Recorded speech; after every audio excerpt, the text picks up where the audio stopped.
Distinguished Senator Victor Umeh. Thank you, Mr. President.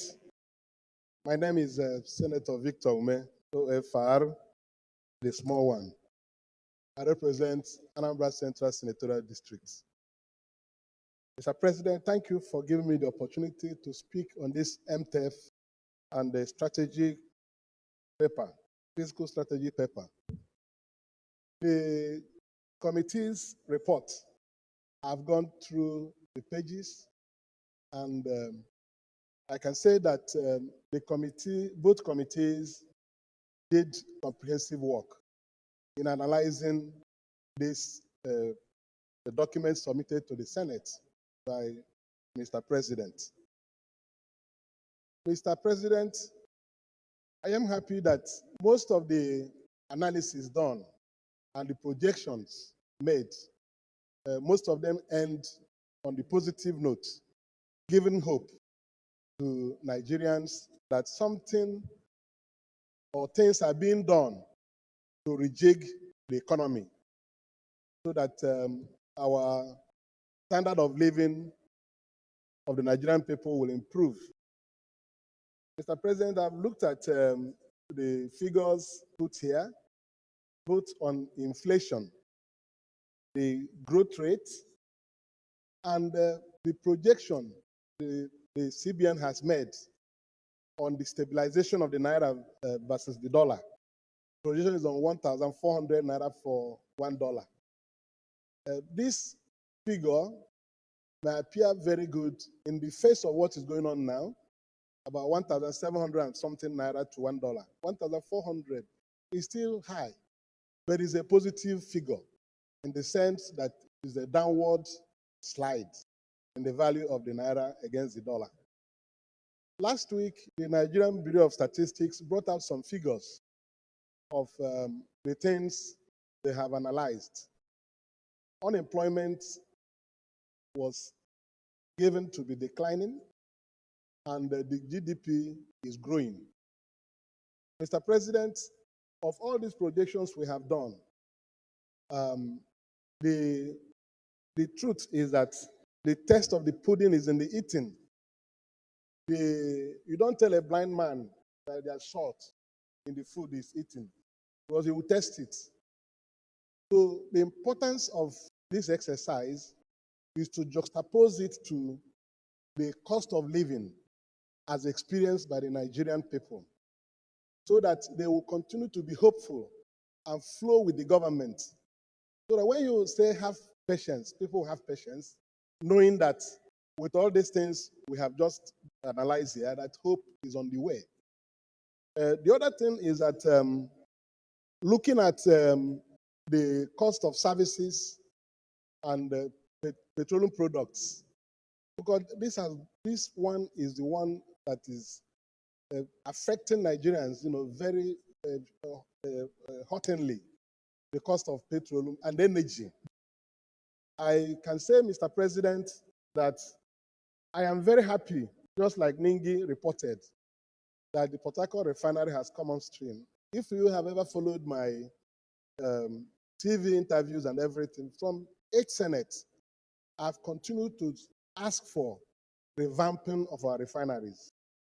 All the policies we're making to bring down prices, I've always seen that to be illusionary unless our refineries come back on stream.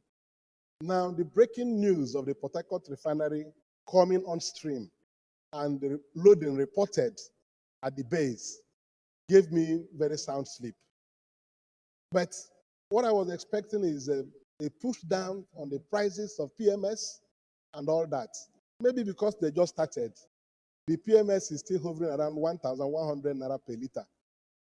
And if they continue loading in the next 6 months, I have every hope that the prices will continue to go down, the petroleum products. So I join Ningi in saying that the government has scored a very good breakthrough on the issue of refineries. Then the other thing is that we must be mindful of the fact that cost of living is still very high. I'm speaking on the side of people like me. wasn't an ex-governor or people who you know that are wealthy in the chamber. We are suffering because energy now is very expensive. Every 5 days, one will spend about 100,000 naira on electricity in a 5-bedroom house. If these prices are not going down, and we're having all these positive projections, it means that the distress will not stop. People will continue to groan over high prices of cost of goods and services.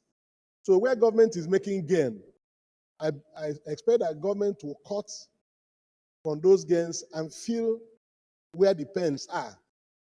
The increasing foreign reserve to $36 billion is very healthy at sight. But we will expect that some of these things will rub off on the cost of goods and services so that Nigerians will continue to wait and be hopeful. I express the same optimism that this MTEF was actually very objective in the analysis. The report dealt with the issues the way they are, factually and truthfully. So let government continue to put efforts in bringing down the prices of goods and services so that the ordinary man will understand it. I give you an example of what is going on this tax reform bill. This tax reform bill.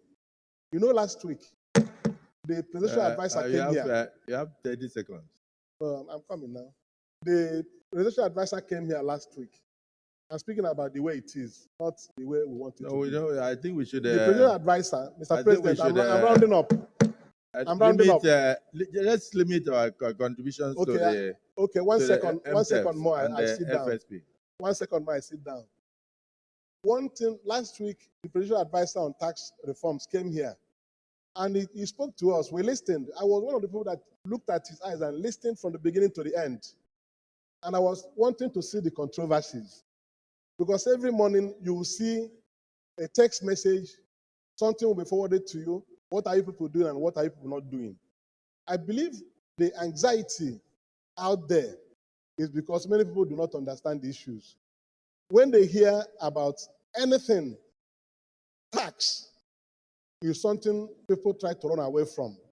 And that is what is informing this negative reaction to the tax reform bill. Last night, I spent time listening to the town hall meeting on channels on the tax reform bill. And at the end, I couldn't see why we will not allow this thing to be given consideration on the merit. So people react negatively because of hardship. Once they hear that things are going to be this or going to be that, they say no because of hardship. So we want positive impact on the people with these policies and the projections we have made. That's what I want to say. So that we will continue to earn the patience and loyalty of the Nigerian people. Thank you, Mr. President.